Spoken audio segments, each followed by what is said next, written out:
morning, good afternoon, or good evening, and welcome to Inside the Writer's Studio, the podcast where we talk with writers about their lives, their craft, their business, and their latest work. I'm your host, Charlie Lovett, and our podcast is sponsored by Bookmarks. Bookmarks is a literary nonprofit whose programs include the largest annual book festival in the Carolinas. Come visit Bookmarks at our community gathering space and nonprofit independent bookstore in downtown Winston-Salem, North Carolina. Inside the Writer's Studio is also proud to be an affiliate of Libro FM, the audiobook platform that supports your local independent bookstore. Stay tuned at the end of the podcast for more information on Libro FM and a special offer. My guest today is Australian best-selling novelist Kate Forsyth, whose novel The Crimson Thread is now available worldwide. Kate, welcome to Inside the Writer's Studio. Thank you, Charlie. Thank you so much for having me. So you got to interview me last week about my novel, The Enigma Affair. So I think it's only fair that we turn it around. And one of the things we found out last week is we have all these different points of connection. Our connection to the Cotswold, our interest in Oxford fantasy writers, and our interest in writing historical novels.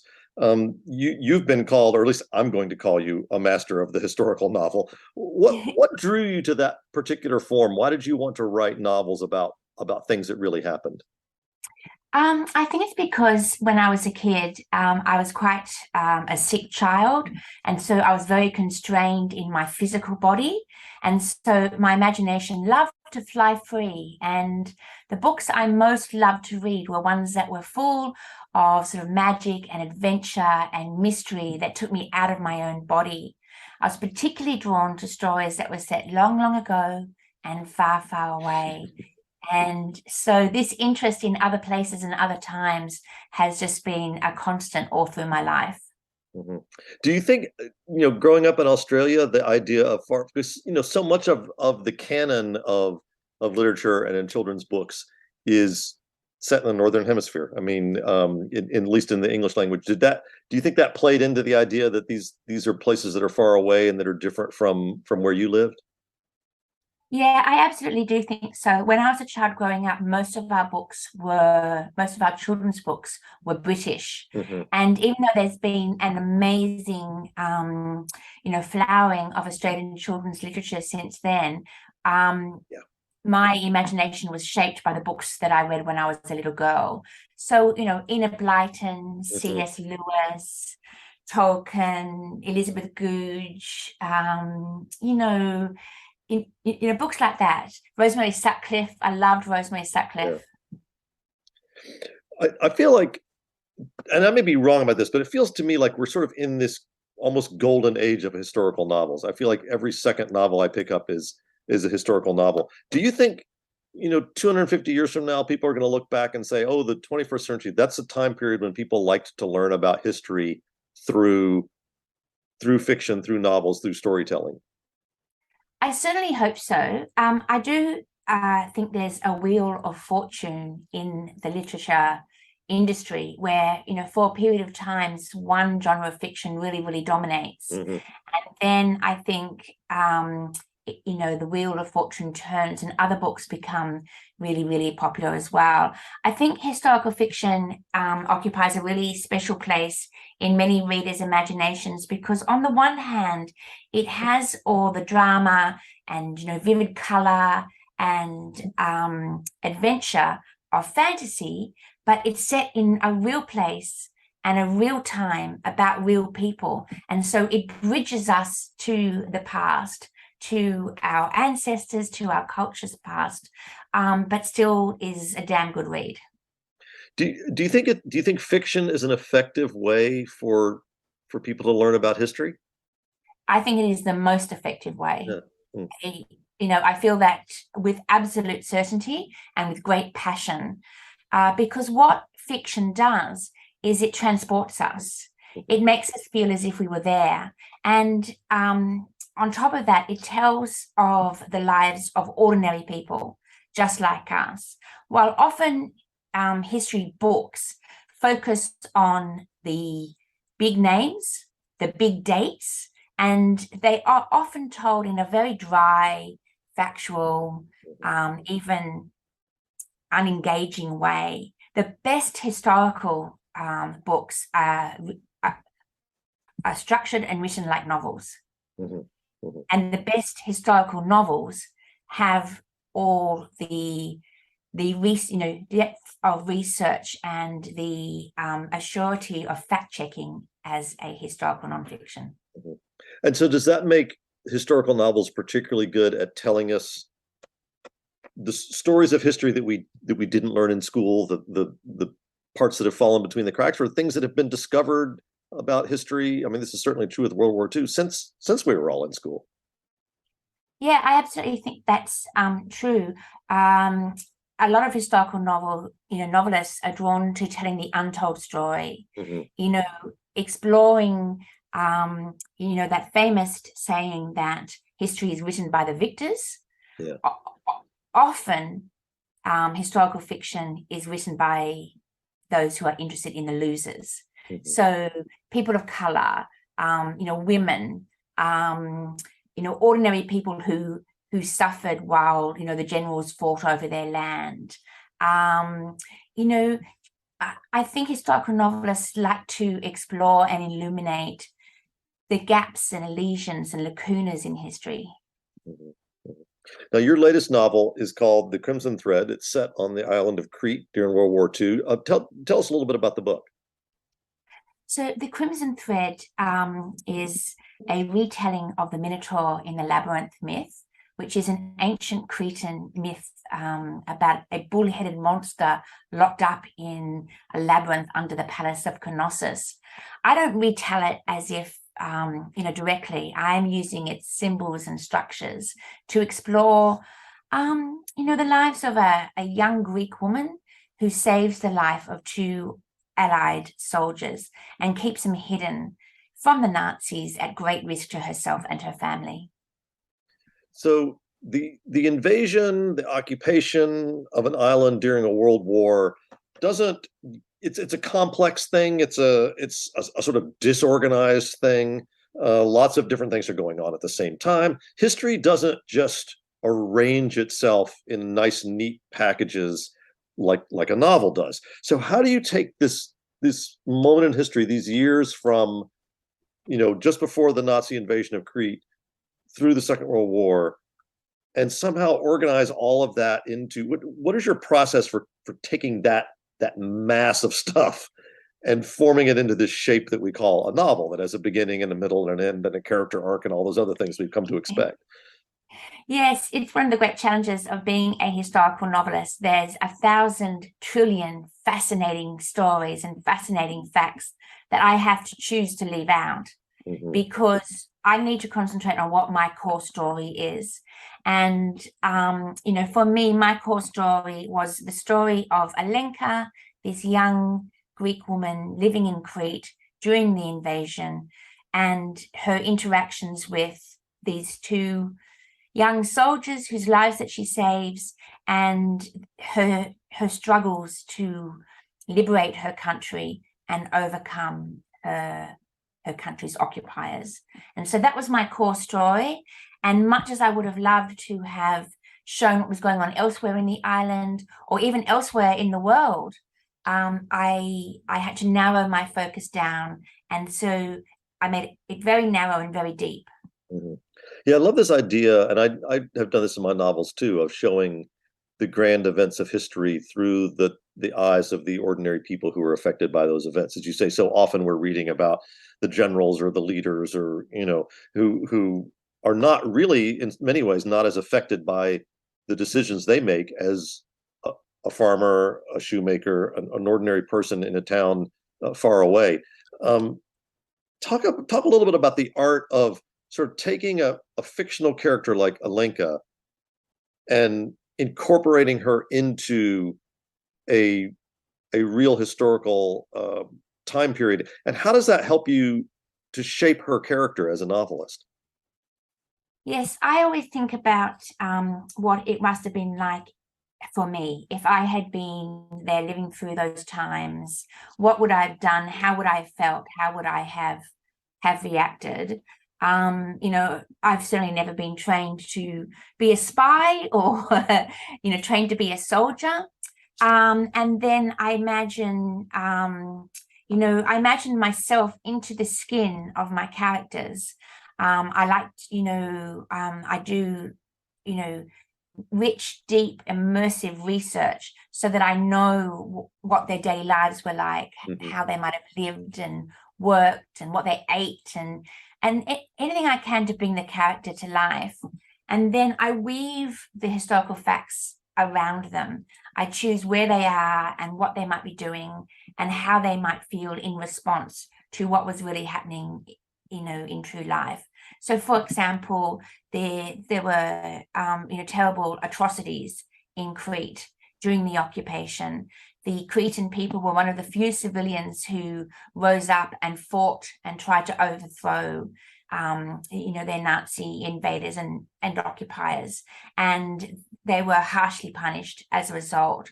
And so I'm trying to imagine what it would be like to be a young woman seeing this happening, the shock, the horror, and then the slow determination that, to resist and to fight. Yeah, I think to me it's fascinating how, we all of us are people whose characters are shaped by the worlds that we live in, but by being in wartime in an occupied place, in a place where any step in the wrong direction could mean death for yourself or your family or your friends, character is shaped very quickly, which is sort of a gift to the novelist, I think. Absolutely, I so agree. So whenever we're writing historical novels, we have to sort of balance. We're writing a novel. I think we have to remember that we're writing a novel, but we want to get the history as right as we can. How do you balance fact and fiction? And if you had times when you come up against a place where you say, no, I have to give my loyalty here to the story, more than to a particular historical fact or event, because I am in fact telling a novel and not writing a work of nonfiction. Yeah, absolutely right. So I'll break the question into two parts and answer the Okay. second part first.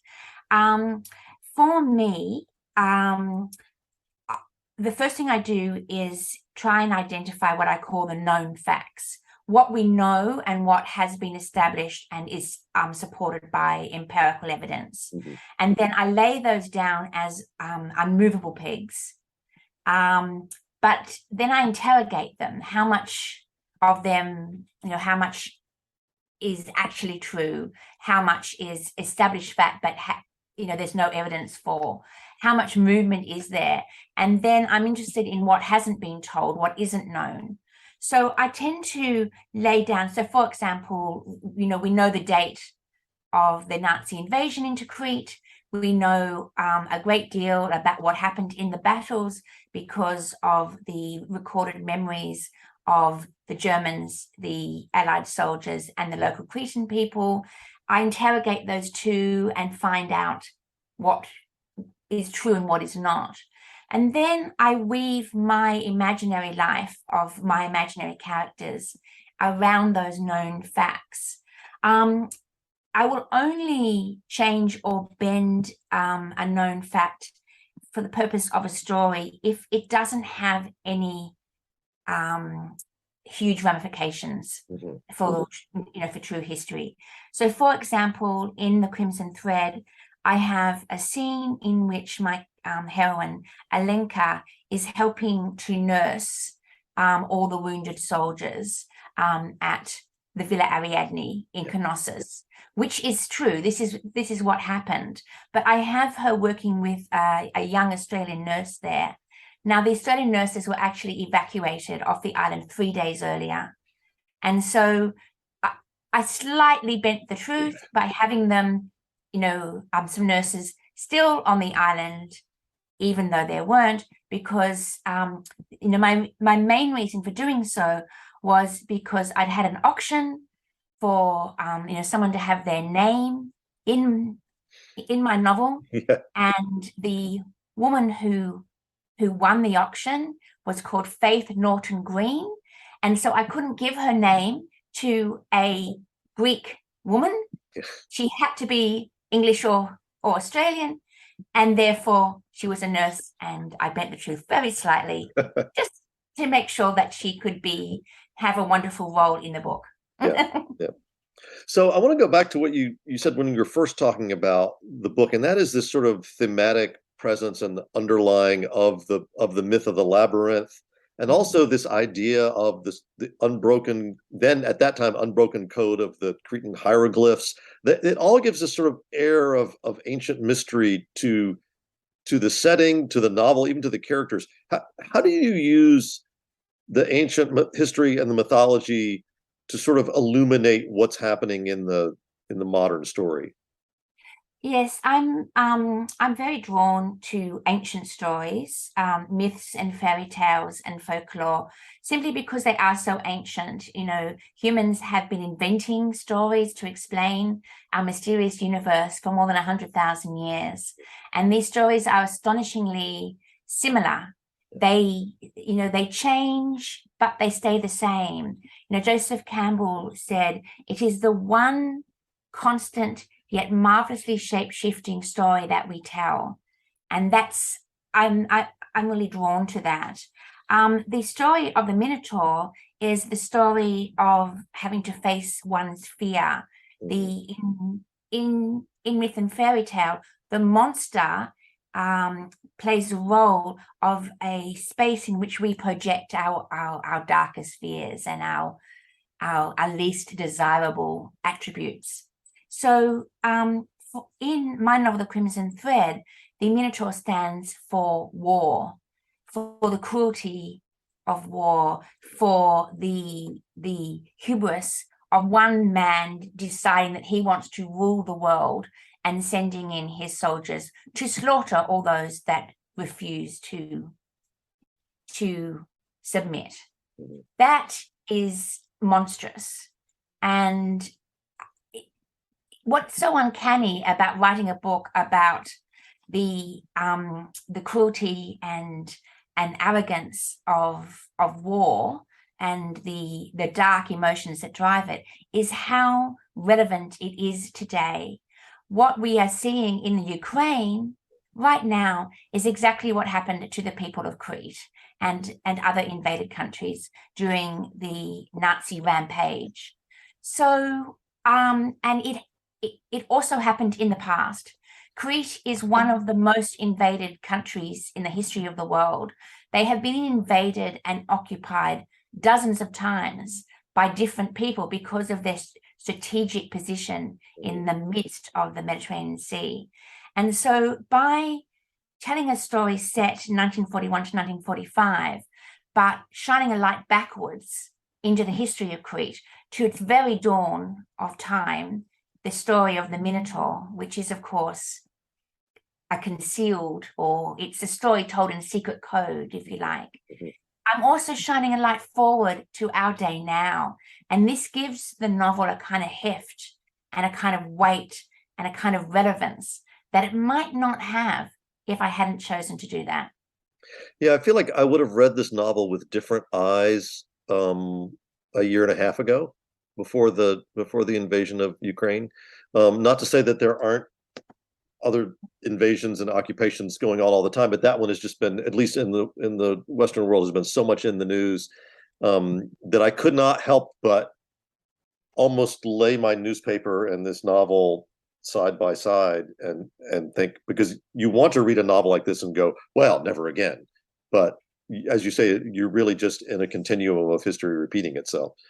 Exactly. And, you know, I do believe that that we as a human culture and a human society, I do believe that we can grow and change it and evolve, but we need to be constantly reminded of the cost of complacency and the cost of turning a blind eye to injustice and cruelty. And so, you know, historical fiction can act as a clarion call to remind us of what can happen, and to make sure that we do our best to make sure it doesn't happen again. And I think what's been happening in Ukraine has had such a psychic shock to our culture, because we had begun to think that life was fairly peaceful. Now, obviously, the people of Syria and the people of Palestine and Israel and and many, many nations in Africa, they have been dealing with war and strife and violence and cruelty for a long time. But there was something about the Ukraine that caught the public imagination. Well, a lot of us are told by our writing teachers, that we should write what we know. And you see a lot of people who write novels about their hometown or their part of the world. And I certainly can name plenty of wonderful Australian novelists who have written about Australia. And you have written a novel about Crete, which is not exactly in your backyard. What first drew you to Crete and made you think that this was going to be a good place to set a novel? My great uncle fought there. So, when I was a child, a young teenager, maybe 13 or 14, my grandfather first told me the story of his work during, World War II, Mm-hmm. and also that of his family. So my grandfather was actually a cryptoanalyst. He worked for the Royal Air Force here in Australia, and it was his job to decipher the secret codes of the Japanese. Mm-hmm. And he was a natural born musician. He could play any instrument and any music that he heard. He was never taught to read music. He played by ear. And he said he built a ham radio when he was about 10 or 11, taught himself Morse code, and then ended up having this secret war that he was not really meant to talk about. So that really fascinated me. And of course, the Crimson Thread is, turns on this idea of secret codes, secret messages, and, this, deciphering of what has been hidden. So that came from my grandfather. But he also told me the story of my great uncle, whose name was Jerry. And he was fighting in Greece and Crete when he was only 22 years old. And he was part of the incredible evacuation of the Allied forces. Everybody knows about Dunkirk. Very few people know that the evacuation from Crete was at least as dangerous and dramatic and, extraordinary. It was a year later. He and his battalion had to retreat over the towering white mountains of Crete, through the snow and through rocks that were so sharp that their boots were torn to pieces. My great uncle was barefoot, walking, retreating through snow and these razor sharp rocks. Mm. They had to hide in caves. They were being bombed by the Luftwaffe. They were being chased by top Alpine troops, flown in especially for the reason. They barely managed to escape with their life. Now, my great uncle, his Australian battalion, was the last to be taken off the beach. He was one of the last people to get onto the boat. And when his commanding officer realized that about 300 or 400 of his men were being abandoned on the beach, he dived overboard and swam back and joined them and spent the rest of the war in a prisoner of war camp. So that story just affected me really, really deeply. My great uncle barely escaped with his life, and this act of courage by his commanding officer just really strongly affected me. So that's why I wanted to write a book about the war in Crete, because I had a very personal connection to it. But it's also because I love the Minotaur in the Labyrinth myth. I've always been fascinated by it. It's one of the few Greek myths where a woman has a starring role, Ariadne, mistress of the labyrinth. And it's one of the few Greek myths where, they don't all die horribly at the end. Yeah. Well, so astute listeners will notice another point of connection between the two of us, which is an interest in cryptanalysis, especially during World War II, which is why you were such a good person to interview me about the Enigma affair. But one of the things we also talked about that when we were talking about that novel is making that trip, that journey to the place where the novel is set. Did you travel to Crete? And if so, what did you find out there that that you couldn't find out in a book that became part of the novel? I most certainly traveled to Crete. My family and I had a month in Greece. There were so many, many things that I discovered that I could not have found otherwise. One was the sheer magnitude and presence of those ancient towering mountains. They run like a spine, down the middle of the island, dividing north from south. And they, no matter where you are, they are always there. They are bare, they are stony, they are haunted by the cries of eagles. There are only one or two roads that can actually cross them, and driving through them, I was overcome by such extreme vertigo, because the mountains and the road is so tiny, the mountains are so immense and so high, and they're just reft with these incredibly deep ravines. We stopped the car, and I'm clutching my grown children to me. I couldn't bear for them to go near the edge of the road because it was so terrifying. Yeah. So no description prepared me.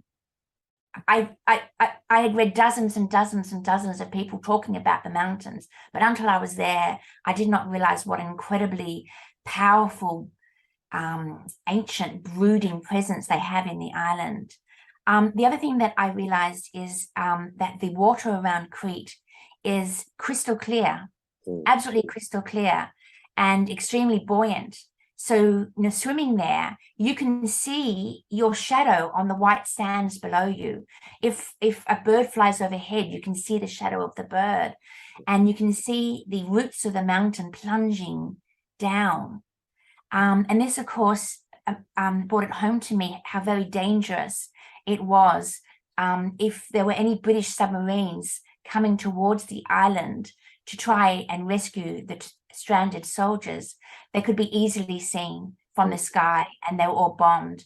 And so the waters around Crete are littered with bombed ships and submarines, from those, from the British Navy. The third thing that really, really struck me is how the war still lives in their memory. So we got off the plane from Athens and went out and to pick up our hire car. And the man in the office said to us in a very friendly way, "So, welcome to Crete, welcome to Crete. Where are you from?" And I said, "Oh, we're from Australia." And immediately he began to tell me, he said, "Australians, we love you, Australians. You came, you fought for us, you saved us. My great uncle," and then he instantly launched into a story about how his family had been saved by an Australian soldier, and that years later, they had planted a gum tree in their garden, to commemorate it. It's living history. And because Australia was never invaded and never occupied in quite the same way, we don't have this sense of history being yesterday, next door. Yeah, I had a very similar experience traveling in Alsace, going to some of the villages that were the last to be liberated before the Allies went across the Rhine. And in each of these little French villages, there was a memorial in the middle of town with a French flag on one side and an American flag on the other side. And they remember. And our tour guide was thanking us, 2 generations farther on from those who fought. But it was intensely moving. I'm just getting all choked up now, just thinking about it, how moving it is and how important it was. And for anyone who thinks that, one shouldn't, fight for freedom and fight for justice, stories like that, I think, show us the importance of knowing what is evil and what is not. Well, we've talked a little bit about the character Alenka, your main character, but let's talk about these 2 gentlemen that she meets, these 2 soldiers, Jack and Teddy, who say that they are best friends, but they could hardly be more different from each other, or certainly drawn as 2 very different characters. Tell us a little bit about them and why you wanted to create them so in such a contrasting way. Well, I have often noticed that friendships can work in that way. You often have, Teddy is charming. He's used to getting his own way in things. He's used to being the leader. He comes from a much more privileged background than Jack. His family were rich. Jack is thin, dark, and clever. Teddy is tall and blonde and handsome, always laughing.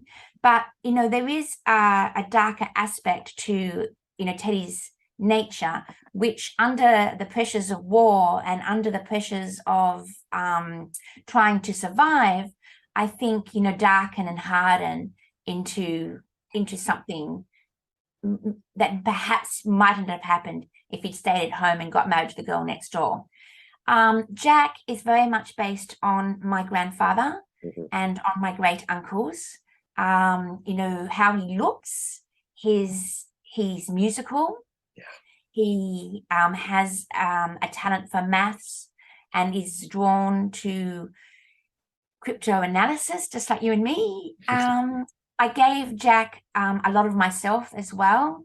So Jack has a great love of poetry, which is mine, and Jack has a profound stutter, which is mine. And how Jack slowly learns to overcome his stutter and finds himself growing and changing as a result. I gave him my own personal journey, the uses of music and singing and poetry to help one overcome a speech impediment, and now widely documented, but they certainly were not in the 1940s. I look at these two characters and I see in so many ways sort of the two faces of heroes of the war. And in the one case, you have the sort of dynamic leader who's physically strong and people are drawn to him and he can lead people in the battle. And then on the other hand, you have this sort of softer, more intellectual character who becomes so good at the SOE stuff, the sort of brainy side of the war that we didn't know very much about until many years after the war. Because as you said, it was the spy stuff, the cryptanalysis was all sort of kept secret. And I love that balance between the two of them that sort of show that it's not just the gung-ho, physically capable leaders in a soldierly way who were the heroes of the war, because Jack ends up being in many ways much better in his SOE training than Teddy does. Yes, I mean that was one of the things that absolutely fascinated me, because the SOE training is really more about quickness of thought and the ability to pass unnoticed, and the ability to keep a cool head, while all the things that Teddy thought made him a better soldier, his strength, his height, his dynamic personality, actually made him stand out in a crowd. Yeah. And that was not the qualities that were needed to become an undercover agent.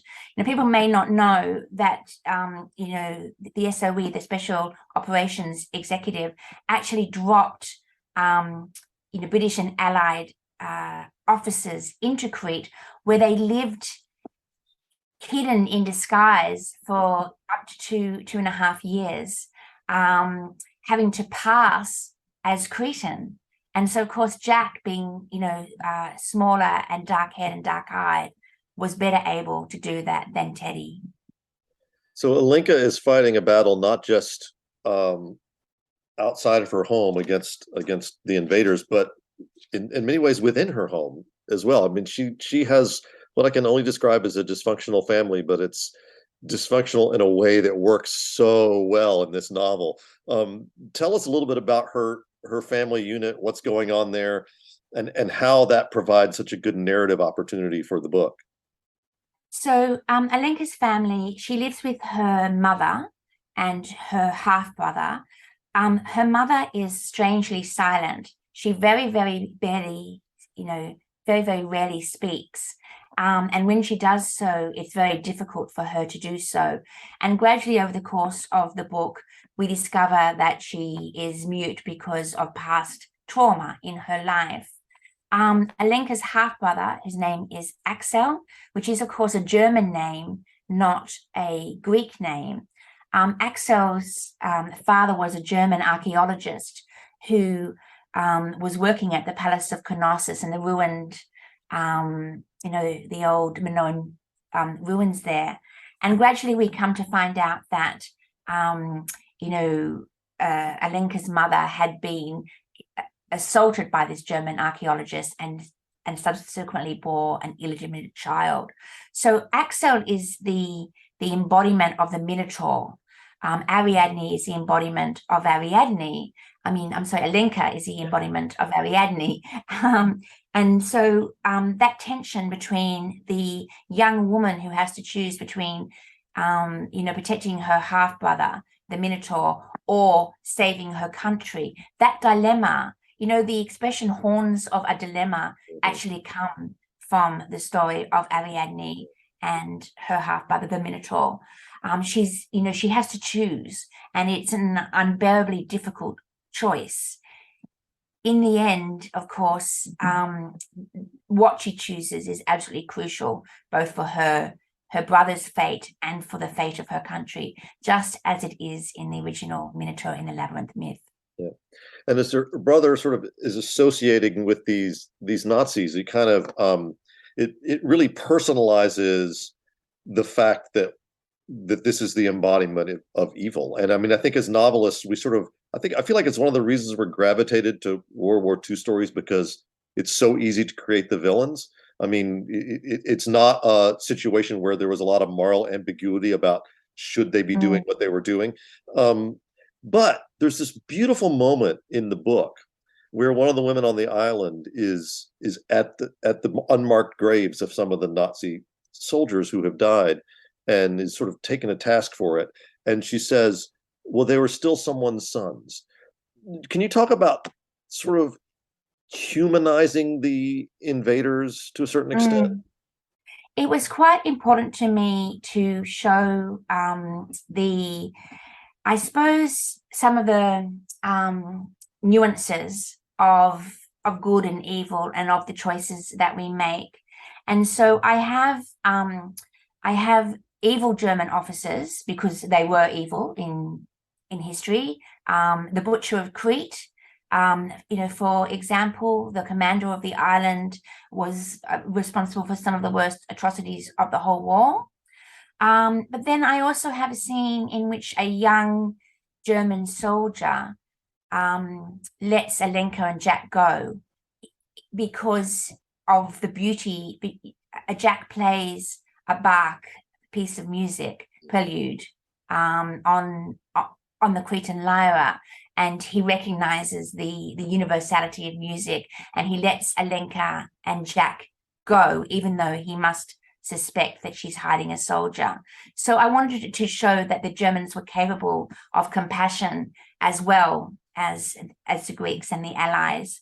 And then later I show, to me, the betrayal of Alenka's half-brother Axel, he's a collaborator and a traitor to his country and to his family.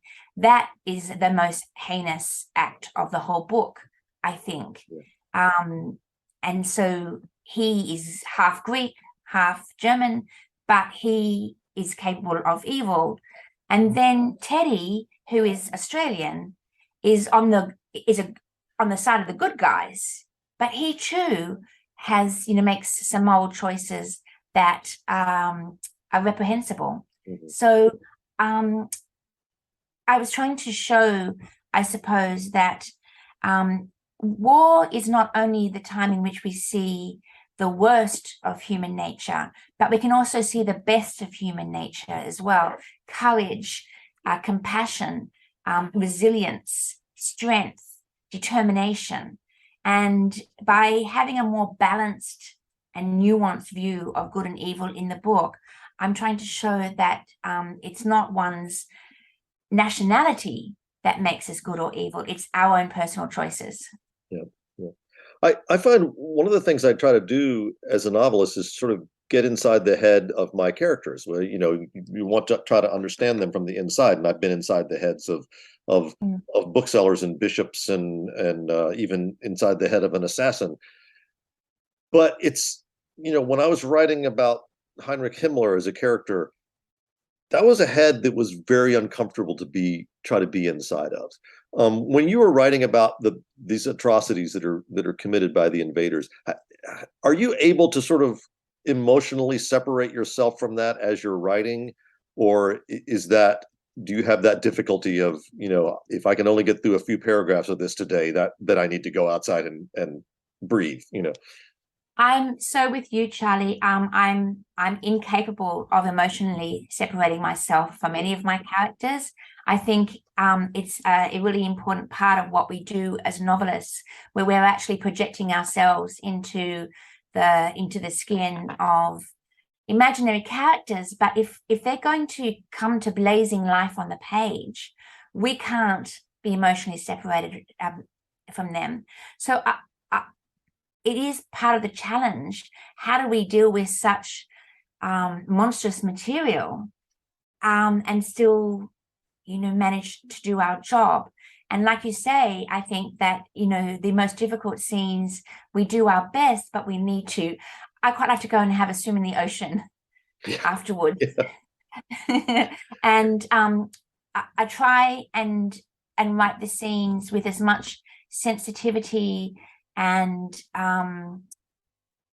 clarity and truth as possible. I don't ever soften the truth, but I don't have a kind of weird vicarious pleasure in writing it either. I think, and often I'm telling it from the outside, as in it's a linker's horror, it's a linker's emotions that I'm exploring. That said, the scenes told from Axel's point of view were actually fascinating to write. Yeah. To try and understand how a boy and then a young man does what he does. That was difficult for me, but also fascinating. And I did a lot of reading into child killers and and things like that. Well, we've talked about war and mythology, and I don't want people to get the sense that this is such an incredibly heavy and difficult book that they won't get through it, because it also happens to be a page turner. And at its heart, in a way, this is also a romance. I mean, this is a story about three people, and there's a lot of love involved between the three of them, and only two of them can end up together, because that's just the way the world works. Can you just to wrap up, talk a little bit about the sort of romantic element of the story? Yes, well, love, of course, is one of the most universal of emotion, of human emotions, and our longing to love and be loved drives a great deal of our behavior. There is a triangle. It isn't really a love triangle. Mm-hmm. There's as much tension between Jack and Teddy and the strain upon their friendship, mm-hmm. and the tests of their loyalty to each other as anything else. And then there's Alenka and her, she's caring for and hiding two young men. And even though she's more naturally drawn to one than the other, her primary focus is simply surviving. I often say that my books tend to be journeys into the underworld, into the darkness of the underworld, and then the journey back again into the bright, what I call the shining upper world of life, of love, of healing, of reparation. And so that's the classic journey, which is, of course, the journey into the labyrinth and out again, psychologically speaking. And so I always knew that I was going to end the book in April 1945, mm-hmm. because two really important events happened then, or three really. One is Hitler's death. Yep. Two is the final act of war in Europe was the signing of the surrender in Crete, and it actually happened in the Villa Ariadne at Knossos, mm-hmm. and that was the final surrender of the German forces. And then the third thing was, this just happened to reoccur with Easter. And in Greek culture, Easter is an incredibly important and symbolically significant date. It's all about rebirth, resurrection, about joy, about, it's called Bright Week. And so, sometimes when I'm writing a book, it's like the facts of the world arrange themselves to perfection for me to use. It was so perfect. I just love when that happens. And I'll be honest, I almost picked up an almanac to try to figure out, did she move the date of Easter? Because that's just too perfect. But then I thought, no, there's no way she would have done that. So, No, it was but it is. I too mean, perfect. it just fits without giving anything away. It just fits everything so well with that. That would be the week that would happen. Well, we like to. I just have to say that when I realized, I got such an electric thrill all through my body. I was going, thank you, thank you, thank you, universe, or whoever arranged it, just to suit my story perfectly. And I mean, to me, that's one of the great joys of writing the historical novels, when those moments happen, when the reality is so much better than what you would have invented. So we like to end every episode of Inside the Writer Studio with the same 10 questions. You should be able to answer each of them with just a few questions, but hopefully they'll give us a little insight into you and into your writing. So if you're ready, we will begin. What word do you love to work into your writing? Joy. What word do you hate to encounter in other people's writing? Plump. Where's your favorite place to write? In my writing room that you can see behind me now. It's all lined with books and art, and I have got it set up exactly the way that I like it. I can write anywhere, but this is by far my preferred place. Well, if you can write anywhere, that makes the next question a little tricky, which is, where could you never write? Underwater. Okay. To what rule of grammar do you pay least attention? Dangling participle. Okay. What was the first book you remember reading? The Lion, the Witch, and the Wardrobe by C.S. Lewis. Oh. What are you reading now? I'm actually reading a book called The Islands by an Australian writer, Emily Brugman. I've just come back from a festival in Perth. And the islands is, really, they're not islands. They're, reefs and atolls where there was a great shipwreck in the late 17th century called the Batavia. It's one of the most heinous crimes in human history. And so I got really fascinated with the geography and the history of this place while I was there last week. Mm-hmm. What book would you like to have written? Hamnet by Maggie O'Farrell. Oh. What sort of book would you like to write but probably never will? A comparative biography of Emily Dickinson and Christina Rossetti. Wow, that's specific and fascinating. And finally, what would you like to hear a reader tell you? That one of my stories saved their life. I have been told that many times, but it's my favorite thing to be told. This has been Inside the Writer's Studio. I'm your host, Charlie Lovett, and my guest today has been Kate Forsyth, whose novel, The Crimson Thread, is available wherever books are sold. Kate, thanks for joining us. Thank you, Charlie. Inside the Writer's Studio is sponsored by Bookmarks, a literary nonprofit that runs the largest annual book festival in the Carolinas and operates a community gathering place and nonprofit independent bookstore in downtown Winston-Salem, North Carolina. To find out more about Bookmarks and all its programs, visit www.bookmarksnc.org. Inside the Writer's Studio is proud to be affiliated with Libro FM. Unlike other audiobook platforms, Libro FM supports your local independent bookstore. Whether you buy a single book or, like me, a monthly subscription, you can link your account to your local store or to Bookmarks to support literary community. For a special 2-for-1 offer, go to Libro.fm and use the discount code WRITERS. If you've enjoyed Inside the Writer's Studio, please consider leaving a rating or review online at Apple Podcasts or wherever you get your podcasts. Inside the Writer's Studio posts new episodes on the 1st and 15th of every month. On our next episode, I'll be talking to debut novelist Lauren Nosset about her campus thriller, The Resemblance. Until then, thanks for listening, and may you read with wonder and write with passion.